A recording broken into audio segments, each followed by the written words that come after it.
em Mateus, no capítulo 24, do verso 32 em diante. Mateus 24, de 32 em diante.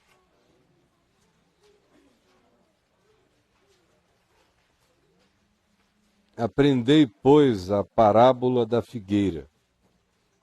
Quando já os seus ramos se renovam e as suas folhas brotam, sabei que está próximo o verão. Assim também vós, quando virdes todas estas coisas, sabei que está próximo, na verdade, às portas. Em verdade vos digo que não passará esta geração sem que tudo isto aconteça. Passará o céu e a terra, porém as minhas palavras não passarão.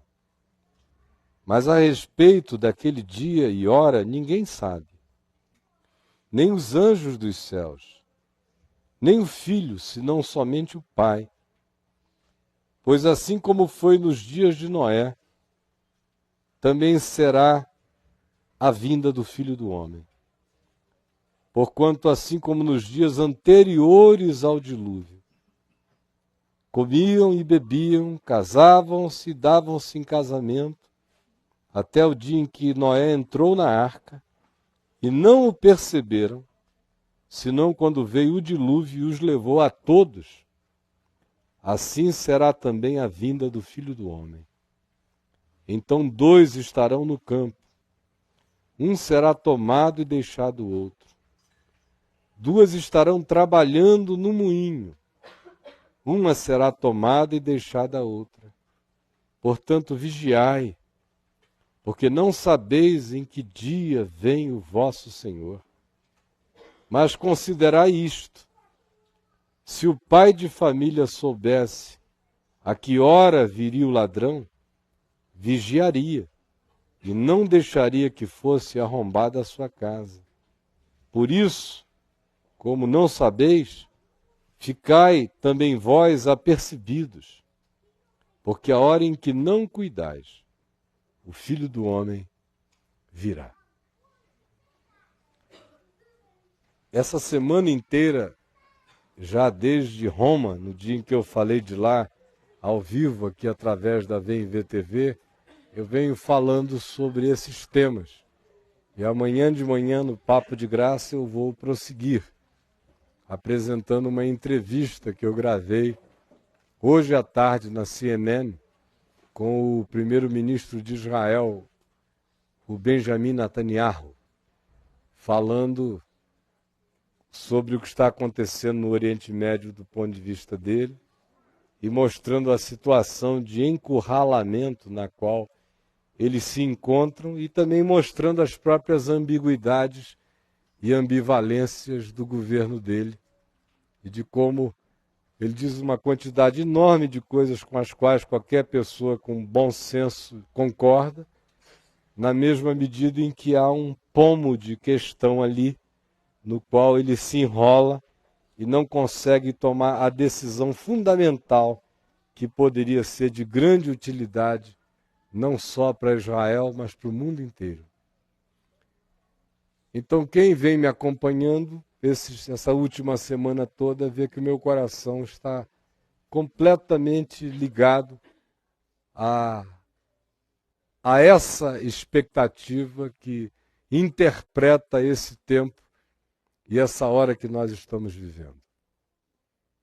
Eu não quero ser exaustivo, eu quero ser bem simples e rápido. Quero apenas dizer que Jesus disse essas palavras depois de responder a uma pergunta dos seus discípulos. E a pergunta tinha a ver com que sinais ele apresentava do tempo da sua segunda vinda, de quando ele voltaria, de quando viria o Filho do Homem, com poder e grande glória, para fazer com que este planeta deixe de ser um planeta tocado, atormentado pelas forças espirituais do mal e se transforme no novo céu e na nova terra, onde habitará a justiça e paz, o shalom eterno de Deus, quando a morte será eliminada e já não se fará mais mal nem dano algum, não só no monte do Senhor, mas em toda a terra. Como estarão os humanos nesse período? Confusíssimos, procurando líderes, gurus, religiões. Vai ser uma época extremamente fanática de religião, de um lado. De um outro lado, apóstata de qualquer perspectiva de Deus. Mas no que concerne a religião, o fanatismo religioso vai crescer extraordinariamente. De modo que as coisas mais perigosas hoje no planeta são aquelas que se relacionam à religião. É a ufania diabólica do islamismo fundamentalista, de um lado, querendo engolfar o mundo, e nessa intenção dispostos a usar quaisquer meios e beijarem a boca da morte para conseguirem os seus fins e seus objetivos. De um outro lado, você vê o fundamentalismo querendo crescer em Israel e brigar por territorialidades bíblicas dos dias de Moisés, dizendo a nossa terra tem que ir de Dan a Berseba, num contexto geográfico mínimo, já todo dividido durante os 2000 anos em que Israel esteve fora daquela terra, não por desejo próprio, mas pelo cumprimento da própria profecia. E agora essa vontade soberana de estabelecer isso gera um choque de interesses que para os islâmicos é absolutamente delicioso quanto dar-lhes o pretexto de extinguir Israel do mapa, de modo que os contornos do Armagedon vão ganhando configurações geopolíticas diante de nós todos os dias, enquanto surgem e surgirão cada vez mais os cristos, os falsos cristos, os falsos profetas e a ansiedade humana de prever o futuro, desde programas de computador aos recursos da paranormalidade, querendo saber o que pode acontecer com o planeta. Além disso,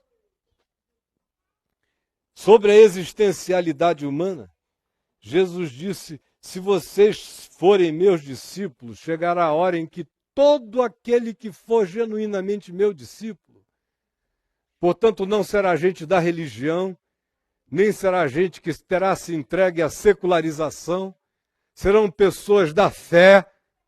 Vocês serão odiados e perseguidos por todos por causa do meu nome, por não serem pessoas de nenhuma ideologia, por serem gente de um só Senhor. Gente com críticas a fazer em todas as direções, sem submissão a ofertar a sistema nenhum. Vocês serão perseguidos até dos vossos pais, irmãos, parentes e amigos, e matarão a muitos e a alguns de vós. E ele disse que também sobre a existencialidade humana, que por se multiplicar a iniquidade, por tornarmos-nos uma grande Babilônia global, fazendo de Sodoma e Gomorra exemplos pífios da maldade universal instalada e instituída entre nós, nas nossas swingadas, nas nossas surubadas, nas nossas ficagens e ficagens e ficagens, que vão fazendo o espírito de prostituição entrar na gente sem a gente perceber, diluindo toda a autopreservação, e não só nessa dimensão, mas na dimensão dos furtos, dos roubos, dos enganos, dos assaltos, das corrupções que assambarcam milhões e bilhões e desequilibram sociedades e fragilizam a alma do pobre quanto a trabalhar pelo que seja digno e colocam-no no caminho da marginalidade, porque ele olha para cima e diz: o rei é ladrão, porque terei eu de ser o justo? E por se multiplicar a iniquidade em todos os níveis, inclusive entre aqueles que se dizem povo de Deus e que confessam o nome de Jesus, o Evangelho diz: o amor se esfriará de quase todos. Graças a Deus não é de todos. Alguns continuam amando contra tudo e contra todos, sem nenhum estímulo para amar. Amando, sentindo-se às vezes até absurdos no exercício do amor, dizendo: eu devo ser um alienígena nesse planeta, sofrendo a tentação da frieza e do desamor, mas perseverando e dizendo: eu continuarei inarredável no meu caminho, porque já divisei a coroa de glória que me está reservada em Cristo Jesus. Mas amar se tornará absurdo. Será apenas discurso de memória antiga, mas nada para a prática no cotidiano, como a gente já assiste entre nós. E o apóstolo Paulo detalha um pouco mais esse nível de desamor, quando ele diz que até entre aqueles que são o povo de Deus, lá em 2 Timóteo capítulo 3, se instalaria esse espírito de implacabilidade, de egoísmo, de inafetividade, de psicopatia, de sociopatia, de embriaguez, de torpor, de desafeição paterna, materno, filial. Em qualquer nível ou perspectiva, as pessoas vão se tornando clusters, vão se tornando bunkers de desamor. E ele disse: isso vai penetrar em todos os lugares, vai ganhar metástase em todas as direções. E ele conclui dizendo: eu não estou falando dos de fora, o Espírito revela que nos últimos dias assim será entre vocês, que também vão se cercar de mestres, segundo os caprichos das suas próprias cobiças, procurando gente que diga apenas o que vocês querem ouvir, de tal maneira que quase todos apostatarão da fé. A ponto de Jesus perguntar sobre esse dia e sobre essa hora: porventura, quando vier o Filho do Homem, achará ele alguma fé na terra? Achará muita religião, mas nenhuma fé na terra. Achará as religiões da morte, dos jihades, das guerras santas, a religião dos comércios, dos interesses. Achará entre nós esse neopentecostalismo diabólico, ou as igrejas históricas mantendo tradições secas, sem vida, sem evangelho, sem unção, sem paixão, sem missão, sem amor por Jesus.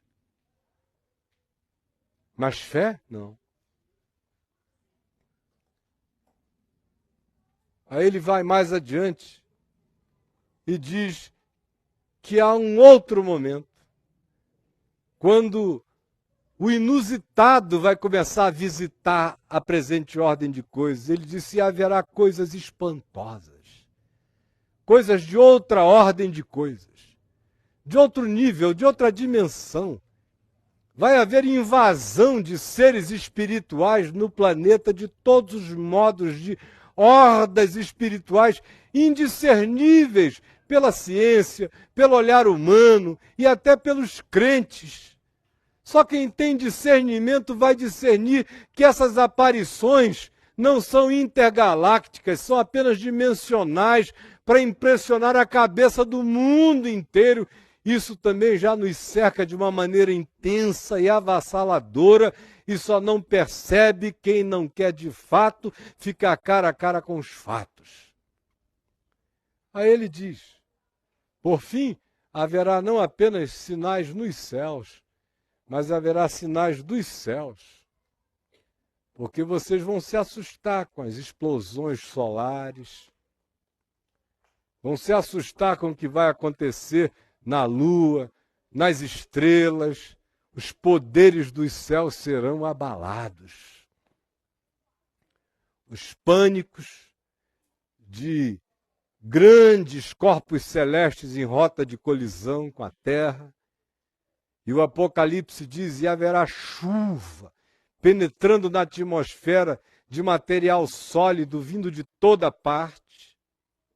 Enquanto isso, os homens não se arrependem e continuam o seu ciclo e o seu circo de maldades e destruindo o planeta e a natureza gemendo, e baleias e golfinhos, tanto quanto lesmas e passarinhos, unidos a pobres e a vitimados, gemendo em angústia, com a atmosfera poluída e se adensando, com as produções humanas sufocando a vida, com a desgraça sendo socializada como terror planetário, e ainda assim os homens não se arrependendo, nem tampouco em razão da produção das suas próprias mãos.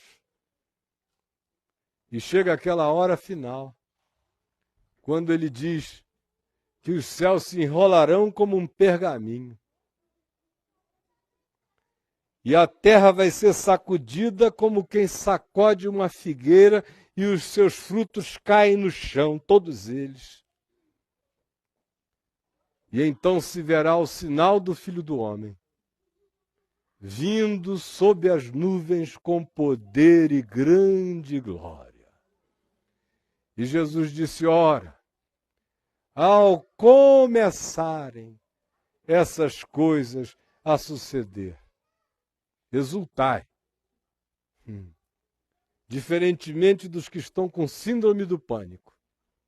Se vocês são eleitos, selados com o Espírito Santo da promessa, sabendo que o dia do resgate chegou, o dia da redenção está se aproximando, exultem, porque a vossa redenção se aproxima.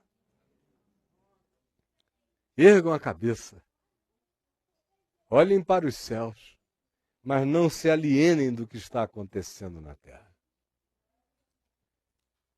Porque uma quantidade enorme de pessoas vai estar alienada.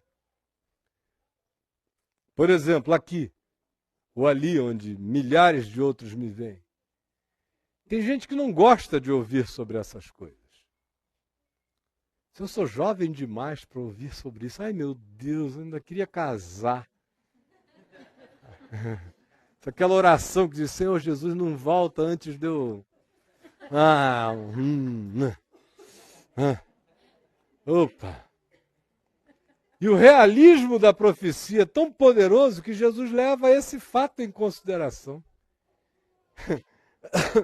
Enquanto ele diz que os homens estarão desmaiando de terror e que o mundo vai estar nessa situação impensável, ele diz que também será para boa parte da sociedade humana, assim como foi nos dias de Noé, nos dias anteriores ao dilúvio.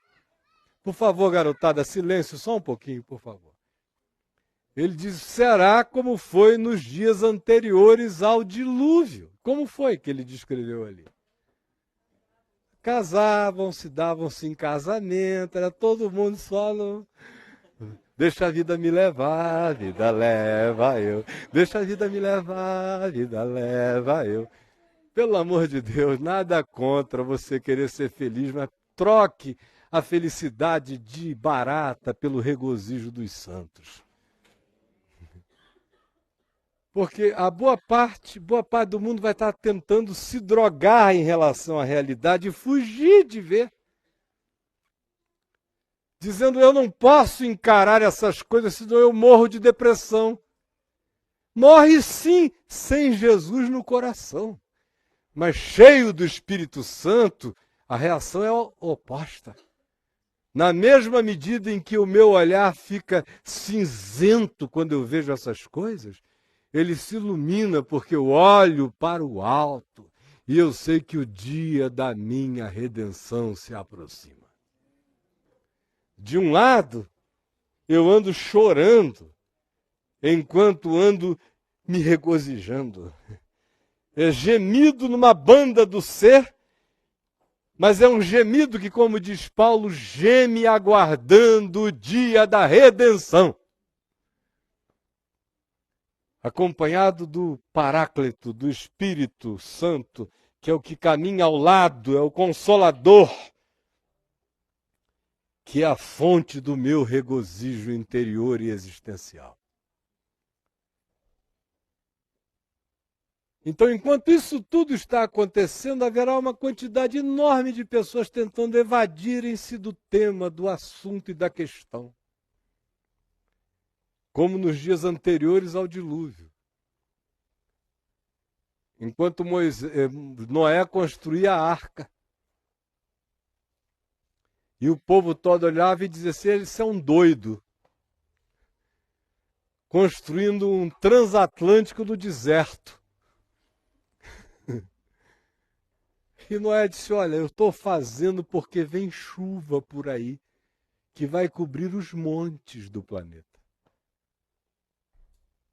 Só que nos nossos dias, nós temos não alguém construindo um transatlântico no deserto, o mundo inteiro, a terra grita, geme e começa a se contorcer em dores de parto, dando anúncios sérios e graves de que nós estamos nos aproximando de uma hora absolutamente radical.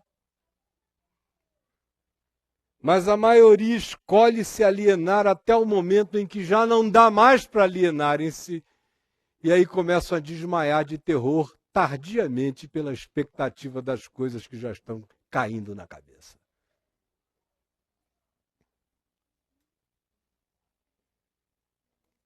Quem tem a palavra precisa de Nostradamus? Ou de algum profeta em algum lugar? Jesus disse, vede que eu vos tenho predito. Estai apercebidos, para que não sejais enganados. Porque é necessário que todas essas coisas aconteçam. E algumas vezes ele repetiu essa frase, dizendo, mas o fim não será logo, mas ainda não é o fim. E por último ele diz, pois o fim terá chegado. Por enquanto eu digo a vocês, provavelmente o fim não será logo. Só que eu não sei o que significa logo ou não logo em relação a esse tempo acelerado no qual nós estamos vivendo. As pessoas todas me perguntam o que é logo e não é logo em relação a isso aí.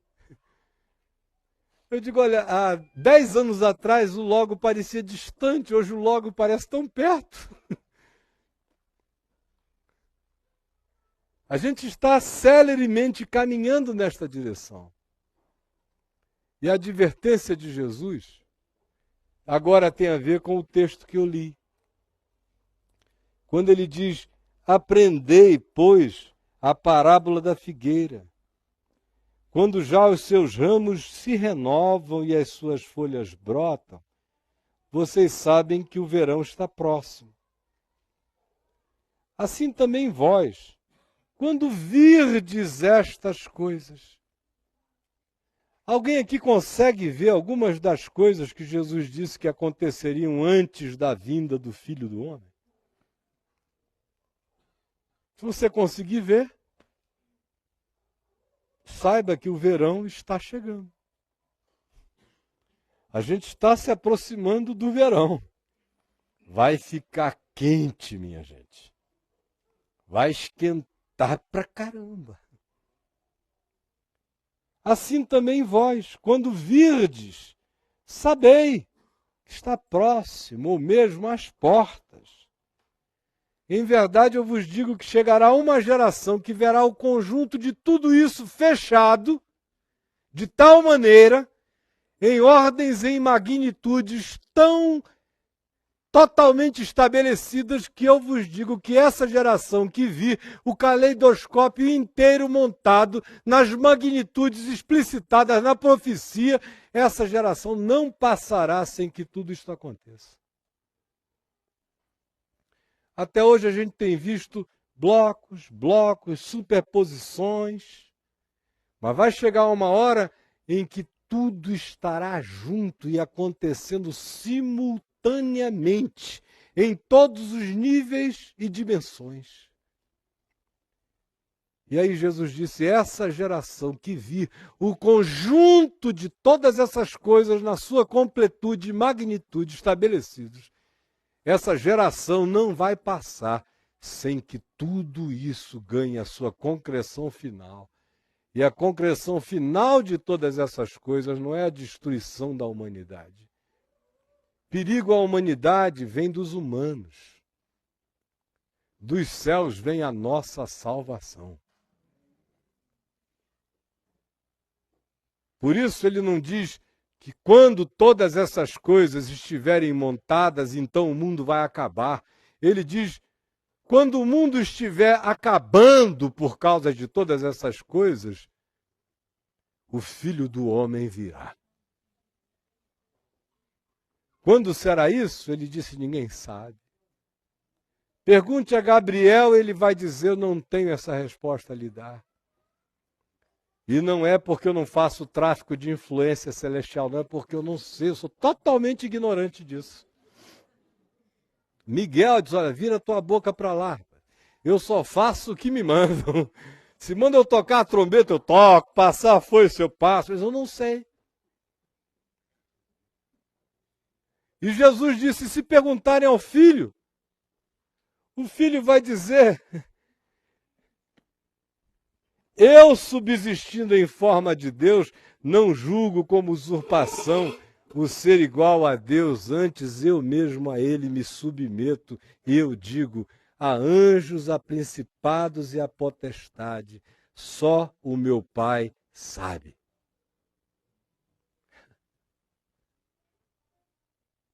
Por isso Jesus disse, não sejam enganados, porque se os anjos não sabem e o Filho não sabe, não é o João de Deus que sabe.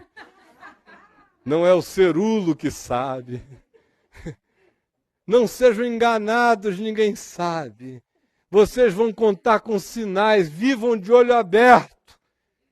Porque se o pai de família soubesse a que horas viria o ladrão, nenhuma casa seria assaltada, né? O cara ficaria com um bacamarte na porta, canhão, metralhadora. Todo pai de família ia virar Rambo. Vocês não sabem, por isso, qualquer dia, qualquer hora. Filho do homem vem como um ladrão à noite. Estejam de olhos abertos, porque na hora em que não cuidais, o Filho do homem virá. E ele diz isso porque ainda vem um outro fenômeno, que ele chamou de o abominável da desolação sentado no lugar santo. Paulo chamou de o homem da iniquidade. João chama de a besta no livro do Apocalipse. E a história convencionou chamar de o anticristo. Ainda tem mais esse fenômeno no meio de tudo isso, que é essa expectativa humana que vai encontrar sua convergência num sistema e num ente, que vai ser a encarnação da representação do engano, segundo Paulo, operando com toda sorte de sinais, prodígios e acontecimentos e fenomenologias da mentira, enganando, se possível, os próprios eleitos, de tão sutil que será esse tempo de pseudo-soluções. Quando no meio da calamidade chega essa aparição com soluções extraordinárias e a humanidade o segue.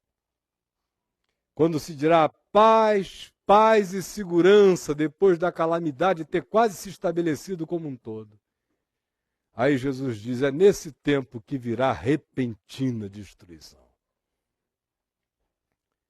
Por isso estai apercebidos, porque ninguém sabe. Na hora em que não cuidais, o Filho do Homem virá. Aí ele vem e nos conta algumas parábolas depois disso. A primeira é a parábola dos servos bons e maus. Servo bom é aquele que Mesmo que o Senhor pareça tardar, Ele não desiste da bondade e nem de viver o Evangelho para si e para o próximo, todos os dias da sua vida. O mal é aquele que vai perdendo a esperança de que dos céus vem a nossa salvação e diz, bom, um dia eu criei em Jesus, eu aprendi a falar dele, eu vou usá-lo como negócio. Que é o que a gente vê acontecendo no curso dos últimos 2000 anos e aceleradamente nos últimos 30 anos entre nós, onde o Evangelho virou um negócio na terra inteira. Servos maus, maltratando criancinhas na Nigéria, na África, manipulando a mente humana nos Estados Unidos, na América Latina, na Europa, no Brasil, a 3x2. Todos servos maus que receberão o devido juízo. Segunda parábola é a das virgens. As 10 virgens. 5 sensatas e 5 nécias, tolas, idiotadas. Mas juntas, esperando o noivo. E todas cansam. Todas sentem sono.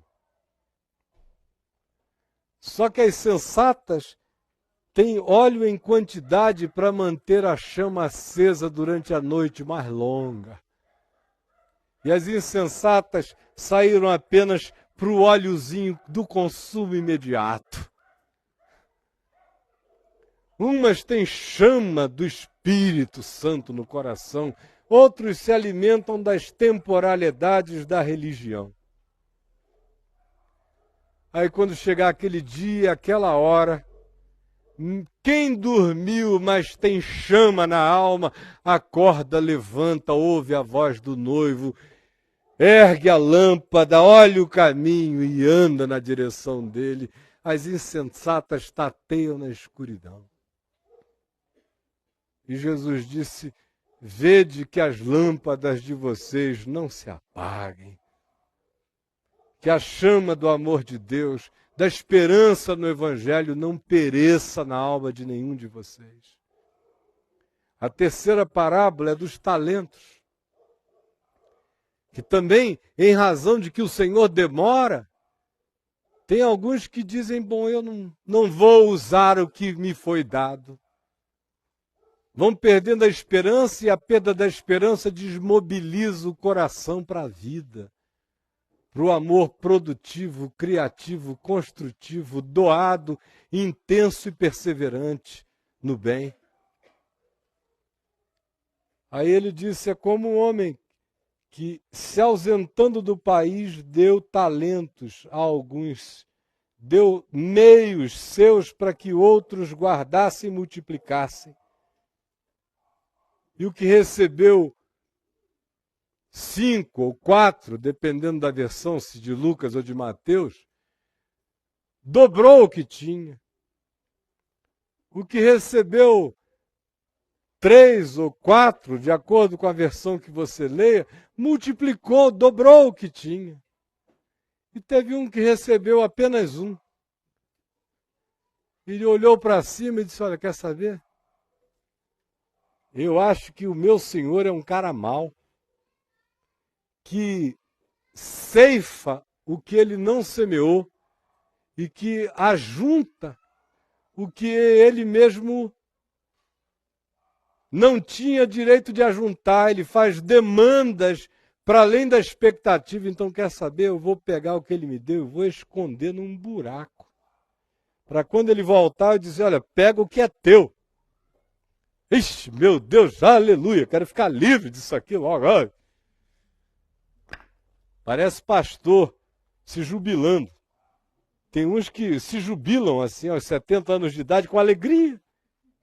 Ah, graças a Deus eu combati o bom combate, aguentei a igreja tal, batista, presbiteriano, metodista, tal, completei a carreira, me aposentei e estou por aqui. Eu vou guardar a fé do pijama. Pelo amor de Deus, no meu evangelho, o evangelho de Jesus, Discípulo só se aposenta com uma coroa da vida na cabeça, na eternidade. Nesse mundo é batalha até o fim. Pega o que é teu.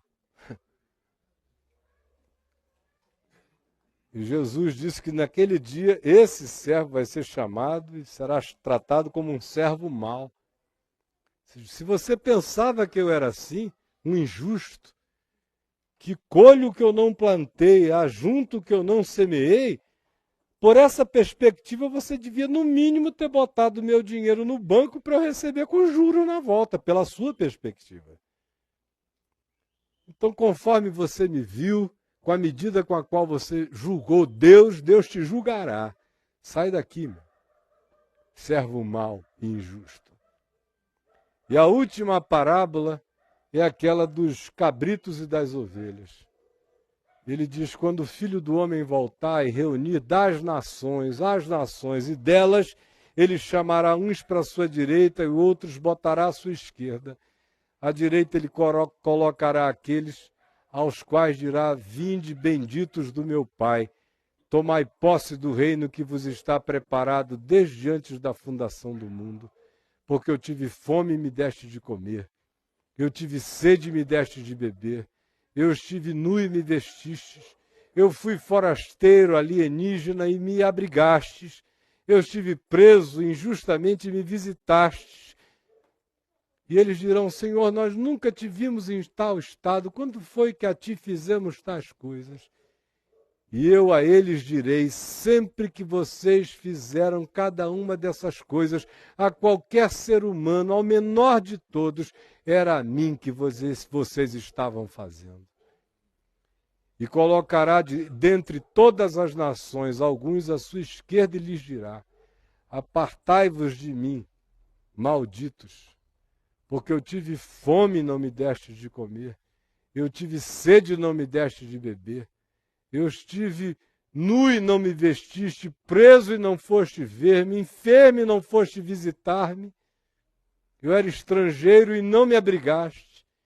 E eles dirão, Senhor, nós nunca te vimos assim. Se tivéssemos te visto, nós teríamos te feito este bem. Quando foi que nós te vimos neste estado?